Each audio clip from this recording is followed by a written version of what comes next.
নিয়োগ দুর্নীতির অভিযোগে সিবিআইয়ের পর এবার ইডির জালে জীবন কৃষ্ণ সাহা।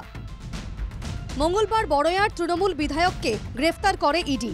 পাশাপাশি মঙ্গলবার জীবন কৃষ্ণ সাহার একাধিক আত্মীয়ের বাড়িতে তল্লাশি চালায় ইডি। রঘুনাথগঞ্জের পিয়ারপুরে জীবন কৃষ্ণ সাহার শ্যালকের বাড়ি থেকে প্রচুর নথি উদ্ধার হয়েছে বলে খবর। ইডি সূত্রে খবর, দুটি সুটকেস ভর্তি নথি বাজেয়াপ্ত হয়েছে। একাধিক সম্পত্তি সংক্রান্ত নথি রয়েছে বলে খবর ইডি সূত্রে। জীবন কৃষ্ণের আয়ের সঙ্গে সামঞ্জস্যপূর্ণ নয় নথি, দাবি ইডির। নথি সংক্রান্ত বিষয়ে জিজ্ঞাসাবাদ করা হবে জীবন কৃষ্ণকে। বিধায়কের পিসি মায়া সাহাকেও বৃহস্পতিবার তলব করেছে ইডি। দুর্নীতির টাকায় কেনা সম্পত্তির খোঁজে নির্দিষ্ট দপ্তরে চিঠি পাঠিয়েছে ইডি। জীবন কৃষ্ণ সাহা ও তার নিকট আত্মীয়ের সম্পত্তি সম্পর্কে বিস্তারিত তথ্য জানতে চায় ইডি। জীবন কৃষ্ণ সাহার তোলা টাকা কার কাছে যায়, প্রশ্ন তুললেন বিরোধী দলনেতা। 11ই আগস্ট মুর্শিদাবাদের নেতৃত্বকে নিয়ে বৈঠক করেন অভিষেক বন্দ্যোপাধ্যায়। সেই বৈঠকে উপস্থিত ছিলেন জীবন কৃষ্ণ সাহা।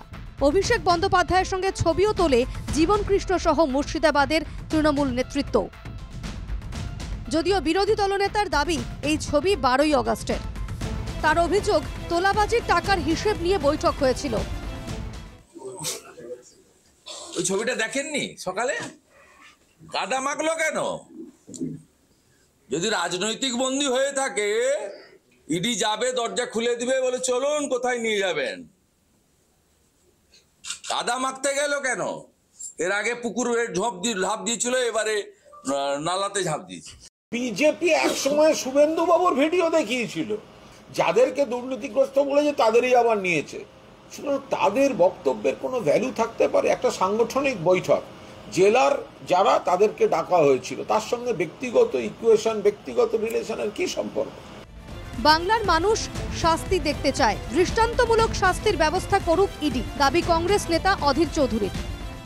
সবাই দেখতে পাচ্ছে, কে পালাচ্ছে, কে পাঁচি টপকাচ্ছে, কে মোবাইল ফেলে, সবাই দেখতে পাচ্ছে।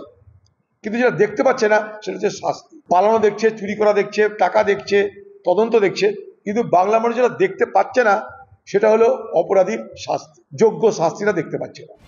নিয়োগ দুর্নীতির তদন্তে ফের সক্রিয় ইডি। বড়য়ার তৃণমূল বিধায়ক জীবন কৃষ্ণ সাহা গ্রেফতার হতেই ফের সরগরম রাজ্য রাজনীতি।